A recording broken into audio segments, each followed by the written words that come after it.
এখানে আমাদের এই অঙ্কটা আমরা কিভাবে সমাধান করব তোমাদেরকে একদম ধরে ধরে বলছি। ট্রাপিজিয়ামের সমান্তরাল বাহু এবং উচ্চতার সাধারণ পার্থক্য 4 সহ একটি অ্যারথমেটিক প্রোগ্রেশনে রয়েছে।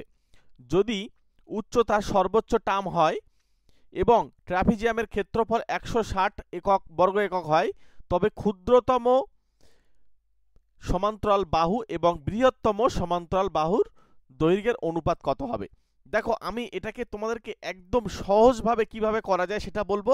তার আগে একটু বেসিকটা আগে তোমাদেরকে ক্লিয়ার করে দিই। মনে করো সমান্তরাল মানে ট্রাপিজিয়ামের যে সমান্তরাল বাহু আছে সেটা মনে করো এই দৈর্ঘ্যটা এ, আর এই দৈর্ঘ্যটা কি হবে, এই দৈর্ঘ্যটা হয়ে যাবে a+4। তার কারণ হচ্ছে সমান্তরাল যে বাহু আছে এদের মধ্যে যে পার্থক্য সেটা কিন্তু 4। এর সঙ্গে আবার একটা বলি যে উচ্চতা রয়েছে, এই উচ্চতাটাকে যদি আমরা এইচ ধরি, এই উচ্চতা হচ্ছে এইচ, এটাও কিন্তু আমাদের এদের মধ্যে পার্থক্য 4 থাকবে, অর্থাৎ তখন কিন্তু আমরা এটা হয়ে যাবে a+8। তার কারণ হচ্ছে এরা সমান্তর শ্রেণীতে চলবে, অর্থাৎ প্রথমে এ, তারপরে a+4, তারপরে a+8। আমি তোমাদেরকে একদম শর্টকাট টেকনিক বলবো যেটা ক্যালকুলেশন ছাড়া করা যাবে, সেটা একটু পরে বলছি, আগে একটু বেসিকটা তোমাদেরকে ক্লিয়ার করে দিই। এবার ট্রাপিজিয়ামের ক্ষেত্রফলের সূত্র হচ্ছে হাফ ইন্টু সমান্তরাল বাহুদ্বয়ের যোগফল। সমান্তরাল বাহু কারা, এ আর একটা a+4, এখানে লিখে দাও a+4। একটু ধৈর্য ধরে দেখো। এরপরে হচ্ছে উচ্চতা, উচ্চতা আমাদের এখানে দেখতে পাচ্ছি a+8, এইটার মান কত আসা উচিত, 160 আসতে হবে। তাহলে এখানে দেখো 2a+4, অর্থাৎ এখান থেকে আমরা 2 যদি কমন নিই তাহলে হচ্ছে a+2 হয়ে যাচ্ছে, সঙ্গে a+8। তাহলে এই 2 কেটে গেল, অর্থাৎ a+2 এর সঙ্গে a+8। এবার দেখো একটা জিনিস খেয়াল করো, এখানে আমরা এর মানটাকে 8 ধরছি, তাহলে 8 আর 8 কত হবে, 16। আর এখানে এ 8 ধরলাম মানে 8 আর 2 10, তাহলে 16 আর 10 গুণ করলে 160। তার মানে আমাদের এর মানটা হয়ে যাচ্ছে 8, তাহলে পরের বাহুটা হয়ে যাবে 12, তারপরের বাহুটা হয়ে যাবে 16। এবার আমাদের বার করতে বলছে ক্ষুদ্রতম এবং বৃহত্তম সমান্তরাল বাহুদের অনুপাত, তার মানে এই দুজনের মধ্যে অনুপাত, অর্থাৎ 2:3। চলে এসো, আমরা কিন্তু উত্তর মোটামুটি সবাই জেনে গিয়েছি। এইবারে আসল মজাটা, একটু দাঁড়াও একটু দাঁড়াও, দেখো এবার আসল মজাটা তোমাদেরকে তোমরা পাবে। আসল মজাটাই হচ্ছে কি, সবার প্রথমে আমরা কনসেপ্ট ক্লিয়ার করার পরে এবার দেখো ক্ষুদ্রতম মানে কি, ছোট সমান্তরাল বাহু, আর পরে বৃহত্তম মানে বড় বাহু। তাহলে যখন প্রথমে ক্ষুদ্রতম বাহু থাকবে তাহলে অনুপাতে কখনো প্রথম মানে যে সংখ্যাটা সেটা বড় হতে পারে না, তাহলে অপশান এ কিন্তু অটোমেটিকলি বাদ চলে যাচ্ছে, অপশান ডি অটোমেটিক বাদ চলে যাবে। তার মানে এই দুটো আমার উত্তর হতে পারে না, রাইট। আচ্ছা, তার মানে বি আর সির মধ্যে উত্তর, মনে করো আমি এখন উত্তর জানি না, তাহলে বি আর সির মধ্যে উত্তর থাকবে। এখন চলে এসো, আমি দেখব যে এদের মধ্যে পার্থক্য হচ্ছে 4, এবং অ্যারথমেটিক প্রোগ্রেশন মানে হচ্ছে এপিতে যখন থাকবে তখন এদের মধ্যে পার্থক্য দেখো 4ই আছে। তাহলে প্রথম যে বাহুটা সেটা 1 হলে পরের বাহুটা হবে 5, এবং তার পরের বাহুটা কত হবে, 9। কি করে করলাম, এর সঙ্গে 4 যোগ করে নিলাম। কেন, কারণ এরা কিন্তু বাহুগুলোর গ্যাপগুলো প্রত্যেকটা 4 করে থাকবে। এবার এই দুটোই তো সেই সমান্তরাল বাহু, তাহলে ট্রাপিজিয়ামের ক্ষেত্রফলের সূত্র কি, হাফ ইন্টু সমান্তরাল বাহু মানে এইটা হচ্ছে আমাদের সমান্তরাল বাহু ইন্টু উচ্চতা, হলো এই 9টা সবচেয়ে বড় টার্ম, সর্বোচ্চ টার্ম উচ্চতা। তাহলে এখানে হচ্ছে 6, আর এই 2 দিয়ে যদি আমরা কাটাকুটি করে নিই, দেখো আমাদের এটা তো আসা উচিত ছিল কত, এটা আসা উচিত ছিল 160। যদি 160 আসে তখনই কিন্তু আমরা উত্তরটা বলতে পারছি, ঠিক আছে, কিন্তু এটা আসছে না, তার মানে একদম ডিরেক্টলি উত্তর হচ্ছে অপশন সি। আমরা একদম সঙ্গে সঙ্গে উত্তর বলতে পারছি, কিন্তু এখানে অপশন সি।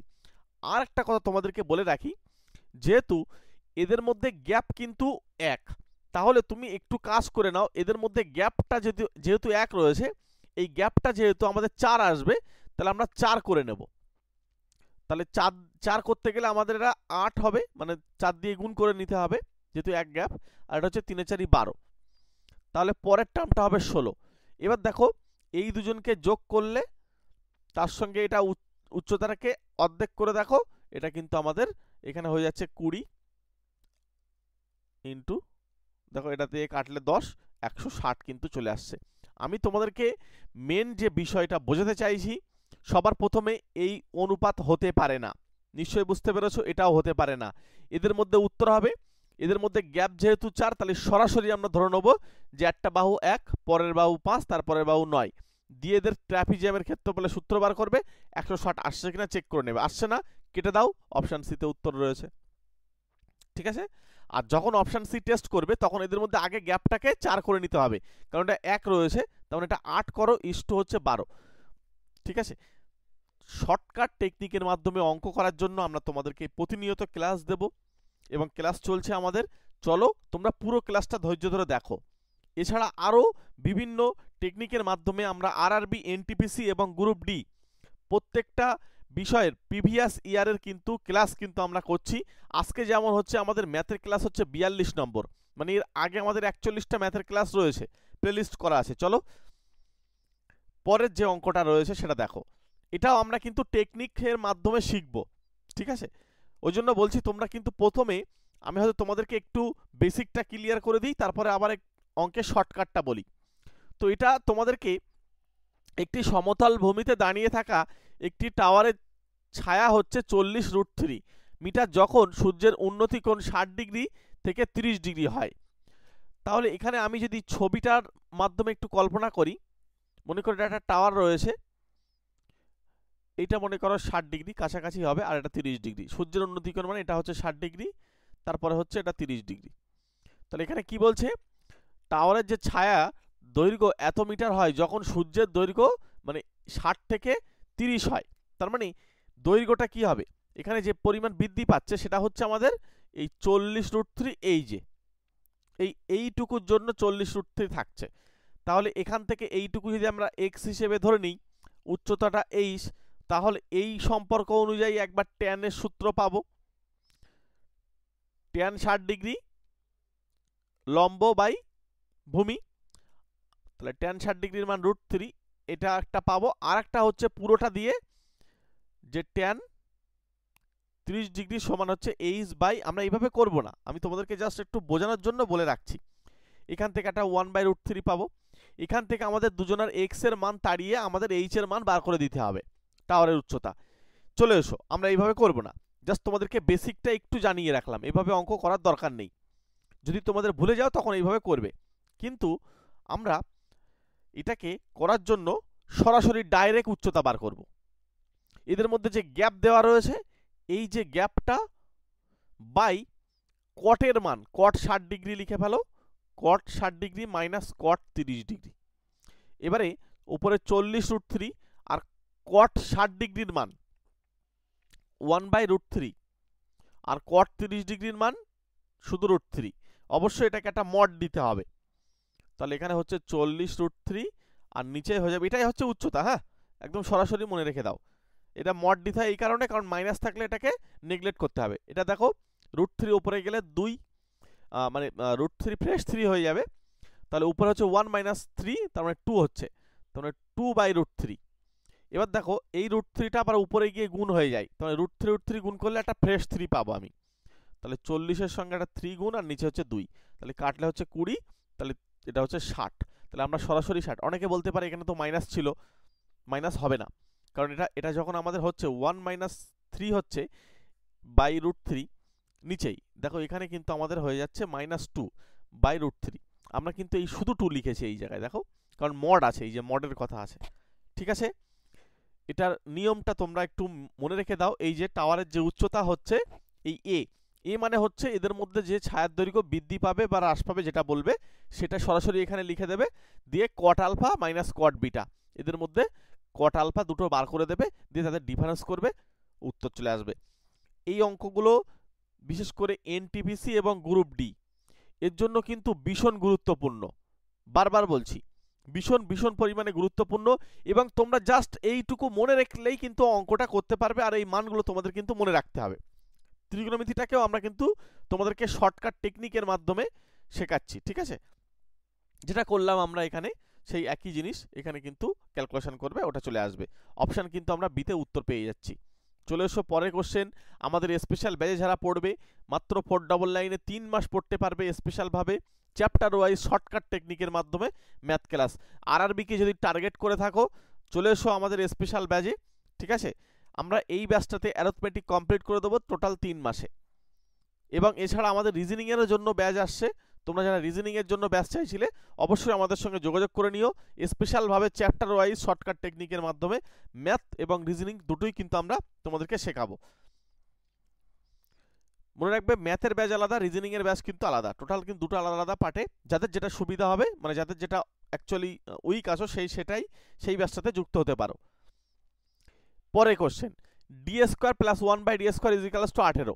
এখন আমাদেরকে ডি গ্রেটার দ্যান 1/d হলে ডি কিউব মাইনাস 1/d³ এর মান হলো। এখন এখান থেকে আমাদেরকে একটা মান বার করে নিতে হবে।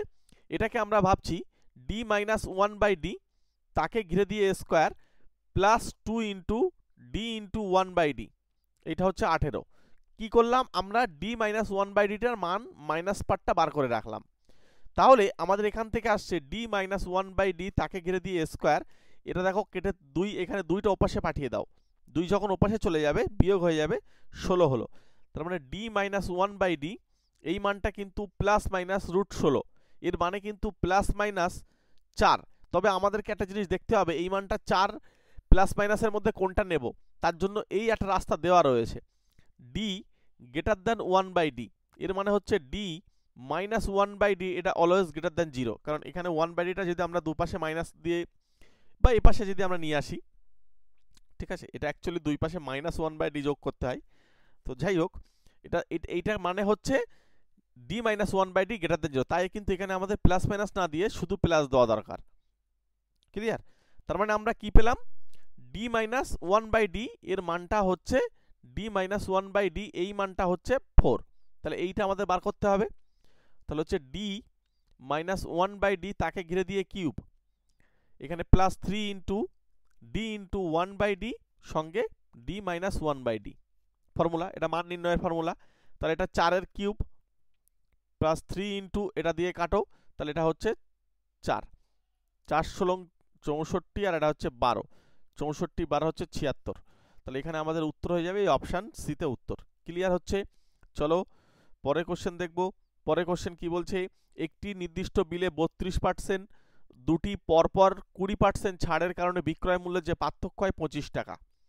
তাহলে বিলের প্রকৃত পরিমাণ কত ছিল? দেখো প্রথমে 32 আছে আর পরপর 20% ছাড় দেওয়ার মানেটাকে আমরা বার করে নেব। পরপর 20% ছাড় দেওয়ার হচ্ছে এই 20 মাইনাস 20 মাইনাস 20, যেহেতু ছাড় বলেছে তাই দুবার পরপর লিখলাম, আর এই দুজনকে গুণ করতে হয়। তাহলে 20 ইন্টু 20, এখানে আর মাইনাস দিতে হবে না। তাহলে এখানে হচ্ছে আমাদের, কারণ এই মাইনাসে মাইনাসে একেবারে আমরা প্লাস লিখে দিলাম, আর নিচে হচ্ছে 100, এই দুটো শূন্য কেটে গেল। তাহলে এখানে হচ্ছে -40 আর এর সঙ্গে যোগ হচ্ছে কত বলো তো 4, তার মানে হচ্ছে কত -36। তাহলে এদিকে 36% ছাড়, মাইনাস কথাটা আর কল্পনা করো না, এবার ছাড়ের কথা কল্পনা করো 36%, আর আগে ছিল 32%, তাহলে এদের মধ্যে গ্যাপ কত 4%। তাহলে এই 4% পার্থক্যের জন্যই তো 25 টাকা আসছে, ইয়েস অর নো? তাহলে তোমার বার করতে হবে কি প্রকৃত বিলের পরিমাণ কত ছিল। প্রকৃত বিলের পরিমাণ মানে কি, আমাদের 4% মান আসছে কত 25। এবার প্রকৃত বিল মানে এটাকে আমরা 100% বলবো, তাই তো? তাহলে 100% যদি করতে হয় এটাকে আমাদের দুই পাশে 25 দিয়ে গুণ করতে হবে। তাহলে এই পাশে 25 দিয়ে গুণ করার জন্য 100%, আর এদিকে 25 25 625, তার মানে 100% এর মান কত হবে 625 টাকা। তাহলে প্রকৃত বিলের যে পরিমাণ ছিল 625 টাকা। একদম ছবির মতন অঙ্ক ক্লিয়ার। যদি তোমাদের শর্টকাট টেকনিকগুলো ভালো লাগে তাহলে অবশ্যই একটা লাইক করে রাখো, চ্যানেলে নতুন থাকলে সাবস্ক্রাইব করে রেখে দাও। প্রতিনিয়ত আমাদের ম্যাথ এর সঙ্গে রিজনিং ক্লাস, ম্যাথের সঙ্গে কিন্তু আমরা রিজনিং ক্লাসও করাচ্ছি, সঙ্গে সায়েন্স। রেলের জন্য এই 3টে বিষয় খুব গুরুত্বপূর্ণ ভূমিকা রাখে। সুতরাং এই 3টে বিষয় যদি তোমরা ঠিকঠাক করে করতে যাও, ভালো করে করতে চাও, তাহলে অবশ্যই চ্যানেলটি সাবস্ক্রাইব করে রেখে দাও। আমরা প্রতিনিয়ত তোমাদের শর্টকাট টেকনিকের মাধ্যমে ম্যাথ ক্লাস কিন্তু প্রোভাইড করব, এবং সঙ্গে রিজনিংটাকে একদম সহজভাবে কিভাবে বুঝতে পারো তার ধারণা কিন্তু তোমাদেরকে দেব। প্রয়োজনে আমাদের রিজনিং ক্লাসের ওখানে দেখে আসো, আমাদের 17 থেকে 18টা রিজনিং ক্লাস কিন্তু কমপ্লিট করা হয়েছে, একবার দেখে নিও। চলে এসো পরের কোশ্চেন। এই যে অঙ্কগুলো প্রত্যেকটা শিফটের প্রশ্নে কিন্তু আমরা দেখতে পাই, তো এদেরকে আমরা অনেকভাবে করতে পারি। সবার প্রথমে একটু বেসিক দিয়ে করি, তারপর তোমাদেরকে শর্টকাট টেকনিক শেখাবো। হ্যাঁ, বেসিকটা দিয়ে যদি আমরা বলি, তাহলে আমাদেরকে বীজগুলি বার করতে হয়, সেটা হচ্ছে x = -b plus minus root under B square minus 4ac/2a, এটা হচ্ছে আমাদের সূত্র। এখন b মানে কত? b মানে হচ্ছে এই যে -5, মানে এইটা হচ্ছে a এর মান, এটা হচ্ছে b এর মান, এটা হচ্ছে c এর মান। তার মানে হচ্ছে -5 মানে মাইনাসে মাইনাসে +5 হয়ে যাচ্ছে, plus minus root under B square, অর্থাৎ এখানে 5 এর স্কোয়ার করলে 25 হয়ে যাচ্ছে। এখানে দেখো এই 6 মানে হচ্ছে a আর c মানে হচ্ছে -6, তাহলে এখানে হয়ে যাচ্ছে প্লাস দিয়ে দিই একেবারে, তাহলে 4 × 6 × 6। চলে এসো এখান থেকে আমাদেরকে কি পাওয়া যায়, নিচে হচ্ছে 2 × 6, মানে এটা এইভাবে করতে হবে, কিন্তু এছাড়া আরো সহজ রাস্তা আমি তোমাদেরকে বলছি। রুটের ভিতরে দেখো এখানে হচ্ছে 25, তার সঙ্গে হচ্ছে 36 এর সঙ্গে 4, তাহলে এখানে আমাদের 144 হলো, আর নিচে হয়ে যাচ্ছে আমাদের 12। এবারে +5 প্লাস মাইনাস এটা কিন্তু আমাদের 169 রুট করলে কিন্তু 13 পাবো, নিচে হচ্ছে 12। এবার আমাদেরকে এইটাকে একবার প্লাস নিয়ে কাউন্ট করতে হবে, অর্থাৎ এটা আমরা একবার কাউন্ট করব, উপরে হচ্ছে 18 আর নিচে হচ্ছে 12, তাহলে কাটাকুটি করলে উপরে হচ্ছে আমাদের 6 দিয়ে কাটলে 3, নিচে হচ্ছে 2, তাহলে 3/2 একটা রুট। আর একটা রুট হচ্ছে, এবার এখান থেকে দেখো এটা হচ্ছে -8 আর নিচে হয়ে যাচ্ছে আমাদের 12, তাহলে এটা দিয়ে 4 দিয়ে কাটি তাহলে 3 আর নিচে উপরে হচ্ছে 2, তার মানে এটা হচ্ছে আমাদের -2/3 একটা রুট।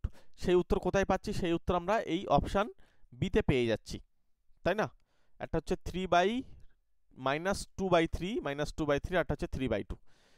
তাহলে এইভাবে করলে কিন্তু উত্তর আমরা অপশন বি পাবো। কিন্তু আমি তোমাদেরকে যদি এরকম অঙ্ক আসে তাহলে আরো সহজ রাস্তা বলবো, ভালো করে শোনো, মন দিয়ে শোনো। আরো সহজ রাস্তা কি? সবার প্রথমে একটা জিনিস তোমাদেরকে একটু থিওরি জানতে হবে, সেটা হচ্ছে যে দুটি বীজ যদি আলফা আর বিটা হয় তাহলে বীজদ্বয়ের সমষ্টি অর্থাৎ বীজদ্বয়ের যোগফল হয় -b/a, আর বীজদ্বয়ের গুণফল অর্থাৎ আলফা ইন্টু বিটা যেটা আসে সেটা আসবে আমাদের c/a। তার মানে আমাদেরকে এই c/a অর্থাৎ বীজদ্বয়ের গুণফল সেটা কিন্তু আমাদের এখানে অঙ্কের ক্ষেত্রে কত হচ্ছে দেখো তো, c মানে হচ্ছে -6 আর এখানে হচ্ছে 6, তাহলে কেটে কুটে গিয়ে -1 আসবে, তার মানে বীজদ্বয়ের গুণফলটা -1 আসবে। তুমি এই দুজনকে যদি গুণ করো, এই এবং এর জায়গায় গুণ চিহ্ন দাও, দেখো এরা কিন্তু কাটাকুটিই যায় না এবং 1 হচ্ছে না, কি হচ্ছে উপরে 9 নিচে 8, তাহলে এই অপশন হলো না। এই 3 এর সঙ্গে গুণ চিহ্ন দিলে এই 3 কেটে যাবে, আর এইটা হচ্ছে এটা 2 এর সঙ্গে কেটে গিয়ে -1। আশা করি উত্তরটা বুঝতে পারছো। আচ্ছা, এবং তোমরা একটু বাকিটাও করে দেখো, দেখো এটা মাইনাস উপরে 4 নিচে হয়ে যাচ্ছে আমাদের 3, 3 একেবারে 9, এটা দেখো এটাও কিন্তু আমাদের অটোমেটিক্যালি উপরে 4 আর নিচে 9, তার মানে এটা আমাদের উত্তর কিন্তু একদম সরাসরি হয়ে যাচ্ছে। জাস্ট একটা ছোট্ট টেকনিক, আমরা ছোট্ট টেকনিক অবলম্বন করব। এইখানে হচ্ছে 6/6 মানে c/a করে আমরা -1 গুণফল এই জায়গায় শুধুমাত্র -1 পাওয়া যাচ্ছে, আর কোথাও যাচ্ছে না। ক্লিয়ার হলো? এটা কিন্তু তোমাদের অনেকটা সময় বাঁচাবে।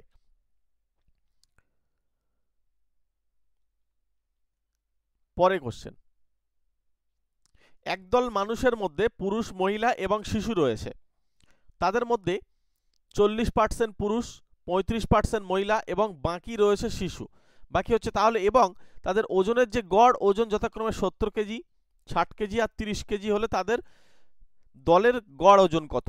এই সমস্ত অঙ্কগুলো করার জন্য আমরা টোটালে 100 ধরে নিই। হ্যাঁ, যে মনে করো এখানে পুরুষ হচ্ছে আমাদের 40 জন 100 জনেই, আচ্ছা মহিলা হচ্ছে আমাদের 35 জন, আর শিশু হচ্ছে আমাদের কত? শিশু হচ্ছে আমাদের তাহলে এটা 25 জন 100 জনায়। এবার এদেরকে গড় কিন্তু আমরা জানি, এদের যে গড় সেটা কিন্তু আমরা জানি কত। প্রথমে হচ্ছে 70, তার সঙ্গে আমরা 40 একেবারে সমষ্টি বার করে নিলাম, তারপর হচ্ছে 60 × 35, তারপরটা হচ্ছে আমাদের 30 × 25। এই টোটালটাকে যদি আমরা 100 দিয়ে ভাগ করি, যেহেতু 100 জন ধরেছিলাম, 100 দিয়ে ভাগ করি, তাহলে কিন্তু পুরো দলের কিন্তু গড় বেরিয়ে যাবে।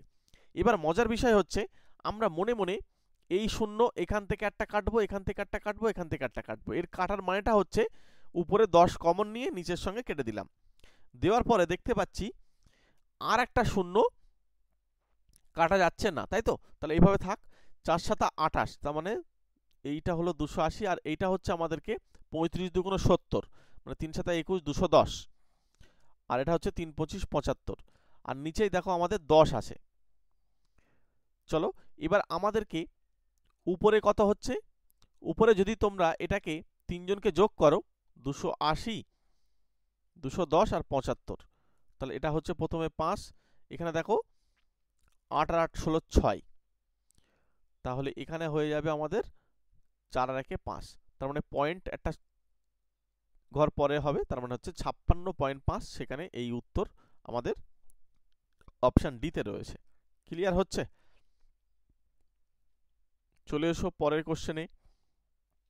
কি বলছে, একজন পিতা এবং তার কন্যার বর্তমান বয়সের সমষ্টি হলো 80, তার মানে একজন পিতা তার বয়স মনে করছি x, তার কন্যা তার বয়স মনে করছি y, তাদের যোগফল হচ্ছে 80। এক্স ওয়াই ধরছি মানে ঘাবড়ানো কিছু নেই, যে সে হয়ে যাবে।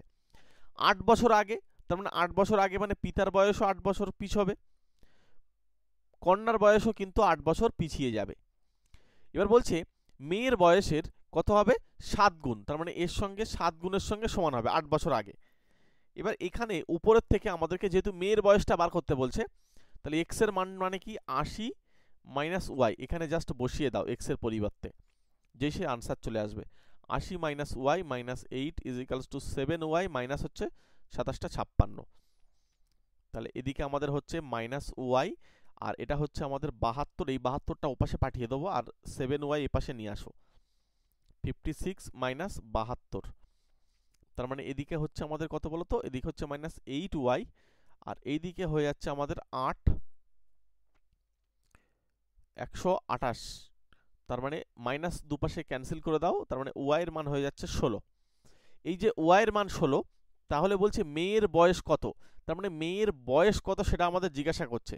বর্তমান থেকে 8 বছর পরে, তার মানে বর্তমান যদি 8 হয়, এই বর্তমান যদি 16 হয়, তাহলে 8 বছর মানে এর সঙ্গে আরো 16 কিন্তু যোগ করতে হবে, তার মানে 16 আর 8 কিন্তু আমাদের 24 আনসার হয়ে যাবে। সেই উত্তর অপশন ডি তে রয়েছে। চলো পরের কোশ্চেন। বলছে একটি নির্দিষ্ট পরিমাণ অর্থকে 12.5% সুদে বিনিয়োগ করা হলে 2 বছর পরে তা 8,250 টাকা হয়। বলছে সরল সুদের পরিমাণ, মানে এর মধ্যে সুদ এবং আসল দুটোই মিশে আসে, আমরা আসলটাকে আইডেন্টিফাই করতে পারছি না, আসলটাকে আমরা বার করতে পারছি না, আমরা আমাদের ডাইরেক্ট জিজ্ঞেস করছে যে সরল সুদের পরিমাণটা কত। যদি তুমি এখানে কল্পনা করো, যদি কল্পনা করো যে আসলটা ছিল 100 টাকা, তাহলে তার উপরে 12.5% সুদ চাপাবে, তাহলে 12.5% যদি সুদ হয়, তাহলে 12 দুগুণে 24 একে 25, 25 বাই এখানে হচ্ছে আমাদের 2 ইন্টু পার্সেন্টেজ ওঠার জন্য 100, তার মানে এইটা হচ্ছে আমাদের 25 টাকা। 25 টাকা এটা হচ্ছে কি সুদ 1 বছরে। যদি তুমি 2 বছর করো, তার মানে 2 বছরে সুদ হয়ে যাবে কত, 2 বছরে সুদ হয়ে যাবে 50 টাকা। ঠিক, তার মানে এখানে আমরা দেখতে পাচ্ছি যে 2 বছরে যেহেতু সুদের পরিমাণ 50 আর আসল ছিল 100, তার মানে 150 টাকা হচ্ছে সুদ আসল, এই এত ইউনিটের মানটাই হয়ে যাচ্ছে এটা। তার মানে একে কত হবে আমাদের বার করতে হবে, একে কত সেটা আমাদের বার করতে হবে, এর সঙ্গে আমাদের বার করতে হবে, আচ্ছা এখানে আমাদের 25, ও আচ্ছা 1 মিনিট, এটা হচ্ছে 25/2, আচ্ছা এই 2টা তো লিখতে হবে, এই 2 কেটে গেলে জাস্ট 25 টাকা সুদ হচ্ছে কিন্তু, হ্যাঁ ঠিক ঠিক 25 টাকা সুদ হচ্ছে, মানে এটাকে 150 না হয়ে 125 হবে, তাহলে 125টা নিচেই চলে যাবে, 125 প্রেস করে করছি, দাঁড়াও, মনে করো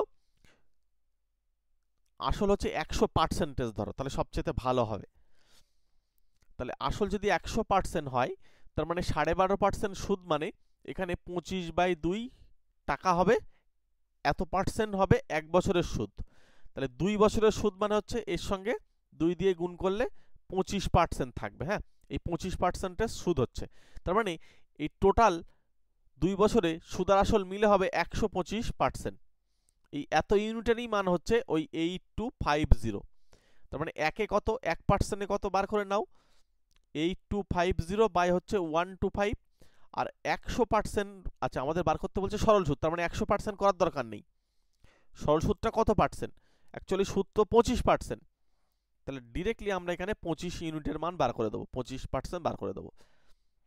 25 দিয়ে কাটলে এটা 5 হলো, 5 দিয়ে কাটো, এখানে হচ্ছে 5 × 80, তাহলে হচ্ছে 5 × 5 = 25, 1650 টাকা আমাদের কিন্তু সুদ হবে 2 বছরে।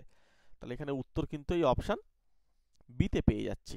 ঠিক আছে, এই যে 25% কেন করছি বলো তো, কারণ 25%টাই তো সুদ, আমরা আগে দেখেছি এই যে 25% সুদ, তাহলে আমাদের তো সুদ বার করতে বলছে, আসল তো বার করতে বলেনি। আসল যদি করে তখন 100% করতে হবে, তখন এটাকে আবার 4 দিয়ে 100%, মানে এটাকে 4 দিয়ে কিন্তু আমাদেরকে বা 100 দিয়ে গুণ করতে হবে। 2200 plus GK, RRB, NTPC, LP, RPF, group D এর জন্য উপযোগী কিন্তু পিডিএফ নোটস আমাদের কাছে 50 টাকা দিয়ে পেয়ে যাবে। এই নাম্বারে ফোনপে, পেটিএম করে স্ক্রিনশট পাঠিয়ে দাও। যে সমস্ত জিকেগুলো সমস্ত পরীক্ষায় বারবার আসে সেই সমস্ত জিকেগুলোকে এক জায়গায় করা রয়েছে। হ্যাঁ, এখানে প্রায় A4 সাইজের পেজ, পুরো কম্পিউটার টাইপ করা, এটা পুরো A4 সাইজের পেজে কম্পিউটারে টাইপ করা 2200 প্লাস জিকে, টোটাল 111টা A4 সাইজের পেজ আছে।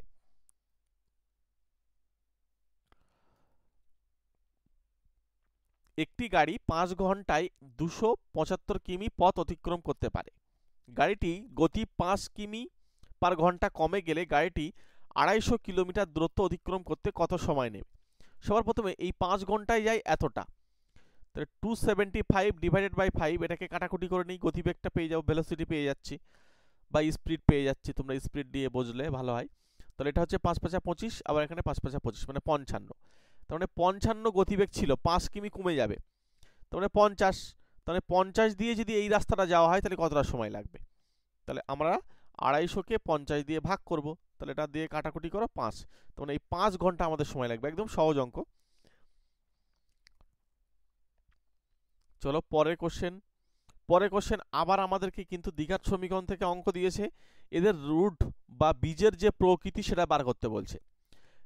বীজের প্রকৃতি বা এর রূপ কি সেটা বার করার জন্য আমরা নিরূপক খুঁজব। b² - 4ac এর মানটা কত হয়? বি মানে এখানে এর মান কিছু নেই, মানে 1, বি এর মান কত -5, আর সি এর মান কত 7, জাস্ট এখানে ক্যালকুলেশন করতে বসিয়ে দিতে হবে। বি এর মান হচ্ছে -5, তাকে কেটে দিয়ে স্কোয়ার, -4 × এ বলতে 1 আর সি বলতে 7, তাহলে হচ্ছে 25 মাইনাস হচ্ছে 4 × 7 = 28, -3। এবার -3 তার এখানে তো লেস দ্যান 0, যদি এর মানটা ঋণাত্মক হয়, লেস দ্যান 0 হয়, তাহলে এর বীজদ্বয় কিন্তু আর বাস্তবে থাকে না, এটা কাল্পনিক হয়ে যায়, অর্থাৎ এর বীজদ্বয় কিন্তু অবাস্তব হয়ে যাবে বা বাস্তব নয় বলতে পারো। সুতরাং এখানে অপশন এ উত্তর হয়ে যাবে। তোমাদেরকে একটা এইচডব্লিউ দিয়ে রাখছি, তোমরা প্রত্যেকে একটু আমাকে জানাবে তো যে যদি b² - 4ac এর মানটা যদি 0 হয় তাহলে বীজদ্বয়ের প্রকৃতি কি হবে, এটা আমাকে জানাবে। হ্যাঁ, b² - 4ac এই মানটা যদি 0 হয় তাহলে কত হবে আমাদেরকে একটু জানাবে। আর একটা কোশ্চেন দিই তোমাদেরকে, মনে করো x² + 2√3 প্লাস এখানে x দিয়ে দিলাম, আর প্লাস হচ্ছে আমাদের এখানে 2√3, আর এখানে মনে করো 7 দিলাম, দিয়ে 0 দিলাম। এই সমীকরণটার বীজদ্বয়ের প্রকৃতি কি রূপ, এটাও তোমাদেরকে একটা এইচডব্লিউ দিয়ে দিলাম। আগের একটা এইচডব্লিউ দিয়েছি কি, এটা তোমরা বলবে যে b² - 4ac এই মানটা 0 হলে বীজদ্বয়ের প্রকৃতি কি রূপ হবে, এটা এইচডব্লিউ1, আর এইচডব্লিউ2 হচ্ছে এই সমীকরণের বীজদ্বয়ের প্রকৃতি কি রূপ সেটা তোমরা আমাকে বার করে দিও। ঠিক আছে, অনেক সময় তোমাদেরকে এরকম 2√3 দিয়েও অঙ্ক দেবে। চলে এসো পরে কোশ্চেন কি বলছে, 10 সেমি ব্যাসের একটি সিলিন্ডারের মোট পৃষ্ঠতলের ক্ষেত্রফল হলো 330 বর্গ সেন্টিমিটার, সিলিন্ডারের উচ্চতা কত? আমরা যদি সিলিন্ডারের ছবি আঁকার চেষ্টা করি, মনে করো এই যে সিলিন্ডারের ছবি, এর উচ্চতাকে আমরা কল্পনা করলাম এইচ দিয়ে, আর এর ভূমিতলের যে ব্যাসার্ধ মনে করো এরকম যেটা হবে, এর ভূমিতলের ব্যাসার্ধটাকে এটাকে আর দিয়ে লেখা হয়, এই আর এর মান কিন্তু ব্যাসটা হচ্ছে 10, তাহলে আর এর মানটা কিন্তু হয়ে যাবে আমাদের 5, রাইট। এবার আমাদেরকে বার করতে বলছে পৃষ্ঠতলের ক্ষেত্রফল, পৃষ্ঠতলের ক্ষেত্রফল হচ্ছে 2πr/h, এইটারই মান কত হবে 330। চলে এসো এবার আমাদেরকে এখানে 2 × π এর মান কত 22/7, আর এর মান কিন্তু 5, ইন্টু সঙ্গে h সমান 330। এইখানে দেখো এই 2 আর এই 5 গুণ করলে কিন্তু 10 আসবে, তার মানে এই দুটো দিয়ে এই 0 একটা কেটে দেওয়া যাচ্ছে, আর এই 22টা 2 দিয়ে কাটো, এখানে 11 দিয়ে কাটলে 3, তোমরা 3 সাথে 21, তাকে 2 দিয়ে ভাগ করতে হবে। তাহলে 21কে 2 দিয়ে ভাগ করার মানে হচ্ছে 10.5। উত্তর পেয়ে গিয়েছি, অপশান এতে উত্তর রয়েছে। ক্লিয়ার হয়েছে?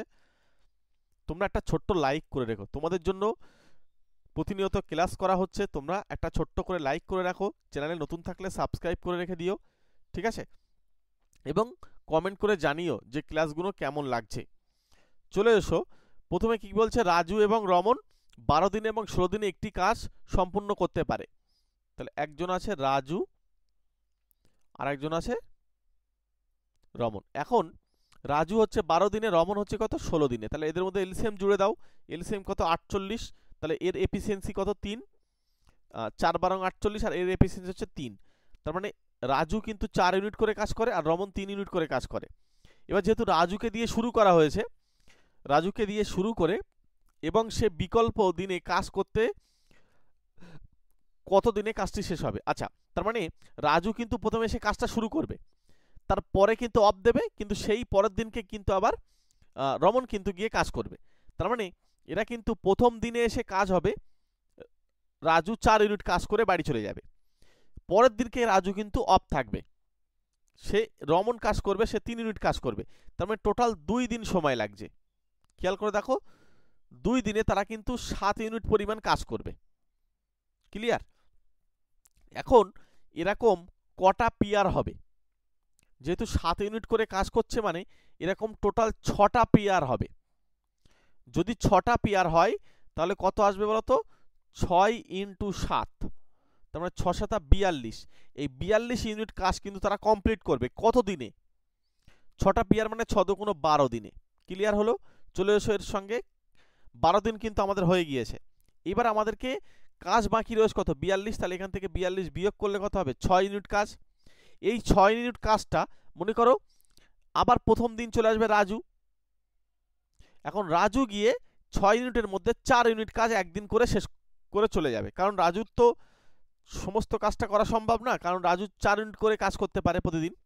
এবার রাজু কিন্তু একদিন করে চলে গেল, মানে এখানে একদিন বেড়ে গেল, কিন্তু আর বাকি থাকছে কত ইউনিট? 6, মানে এখানে 2 ইউনিট কাজ কিন্তু বাকি থাকছে। এবার এই 2 ইউনিট কাজটা কিন্তু এসে রমন গিয়ে করে দেবে।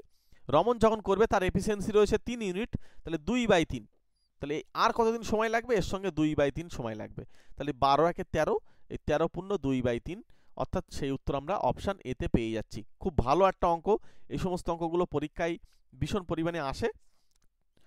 চলো পরে কোশ্চেন কি বলছে এখানে, মোহিতের বেতন প্রতি মাসে 15,000 টাকা, তিনি বাড়ি ভাড়া বাবদ 5,000 টাকা এবং বিল বাবদ হচ্ছে 2,000 টাকা খরচ করেন। তাহলে টোটাল কত করে খরচ করছে? 5 আর 2 7,000 টাকা। তাহলে তার সেভিংস হচ্ছে কত? তাহলে বাকি টাকা মাসিক সঞ্চয় করছে, তাহলে সেভিংস হচ্ছে কত? এখানে আমাদের 7,000 মানে 8,000 টাকা করে সেভিংস হচ্ছে। এর বলছে 1 বছরের তার সঞ্চয় নির্ণয় করুন। তার মানে 1 বছরের সঞ্চয় নির্ণয় করতে হবে যদি, এখানে কিন্তু এটা ভালো করে শোনো, যদি তিনি তার জন্মদিনের মাসে তিনি জন্মদিন উদযাপনের জন্য তার সম্পূর্ণ মাসিক সঞ্চয় ব্যয় করেন। তার মানে তিনি কিন্তু 11 মাস সঞ্চয় করবে। ভালো করে শোনো, 12 মাস কিন্তু সঞ্চয় করবে না, কারণ জন্মদিনের মাসটা সম্পূর্ণটা ব্যয় করে ফেলছে। তার মানে এটা 88,000 টাকা কিন্তু আমাদের হয়ে যাবে আনসার। এখানে অপশান সি উত্তর, বি কিন্তু নয়। ঠিক আছে? পরের প্রশ্ন কি বলছে? এটা একদম সহজ, এটা আমাদের অনুপাত দিয়ে জাস্ট এদেরকে কি করতে হয় বলতো? 40/35, আর এই ডবল অনুপাত থাকলে এটাকে সমান চিহ্ন দিয়ে দেবে, দিয়ে আচ্ছা এইখানে একটা ইস্টু নিয়ে নাও এক্স। এবার দেখো এটাকে যদি 5 দিয়ে কাটো তাহলে কত আসে? 5 দিয়ে কাটলে হচ্ছে 7, আর এটা 5 দিয়ে কাটলে হচ্ছে আমাদের 5 8 40। আচ্ছা, আর তো কাটাকুটি করা যাচ্ছে না, তার মানে হচ্ছে 8x সমান হচ্ছে 35 × 7। তার মানে x এর মান হয়ে যাচ্ছে 35 × 7/8। এখানে 8 একজনের নিচে, এখানে এইটা তো উত্তর হবে না, সুতরাং এটাই বড়, সুতরাং এখানে অপশান সি উত্তর থাকবে। ঠিক আছে? গুণ করো, 245/8 চলে আসবে। যারা আরআরবি পরীক্ষার্থী, তোমরা কোন বই পড়বে? ঠিক আছে, যে বইটা পড়লে তোমাদের সবচেয়ে বেশি প্রশ্ন কমন পাওয়া যাবে সেই সমস্ত বইগুলোর লিঙ্ক কিন্তু আমরা ভিডিও ডেসক্রিপশন বক্সে একদম প্রথমে দিয়ে দিয়েছি। অথবা এইখানে এই যে বেস্ট বুকস এখানে আছে না, এর উপরে ক্লিক করো, জাস্ট ডবল ট্যাপ করো, এখানে এই বাঁদিকে কর্নারে ডবল ট্যাপ করো, দেখো এখানে ভিউ প্রোডাক্ট আছে, এখানে টাচ করলে তোমরা কিন্তু সেই বইগুলো দেখতে পাবে। একবার জাস্ট চেক করে আসো, তোমাদের জন্য যে সমস্ত বইগুলো খুবই গুরুত্বপূর্ণ সেই সমস্ত বইগুলো কিন্তু আমরা দিয়ে রেখেছি। লিঙ্কগুলো একবার যাও ওখানে, ফ্লিপকার্ট থেকে একবার ঘুরে আসো, এছাড়া কিছু মিন্ত্রা অ্যাপসেরও প্রোডাক্ট কিন্তু আমরা ওখানে অ্যাড করে রেখেছি, একবার জাস্ট চেক করে নিতে পারো। চলে এসো, এটা হচ্ছে তোমাদের আজকের ক্লাস এইচডব্লিউ। এই এইচডব্লিউটা তোমরা আমাকে অবশ্যই কমেন্ট করে উত্তর বলবে এবং একটা ছোট্ট কমেন্ট করে দিও যে ক্লাসটা কেমন লাগছে। ঠিক আছে, চলো দেখা হচ্ছে তোমাদের সঙ্গে আবার 43 নম্বর ম্যাথ ক্লাসে। আজকে আমাদের ক্লাসটা হচ্ছে 42 নম্বর ম্যাথ ক্লাস হয়ে গিয়েছে, এরপরে তোমাদের সঙ্গে আবার দেখা হবে 43 নম্বর ম্যাথ ক্লাসে। ততক্ষণ পর্যন্ত তোমরা প্রত্যেকে ভালো থেকো, সুস্থ থেকো, প্রত্যেককে thank you, all the best.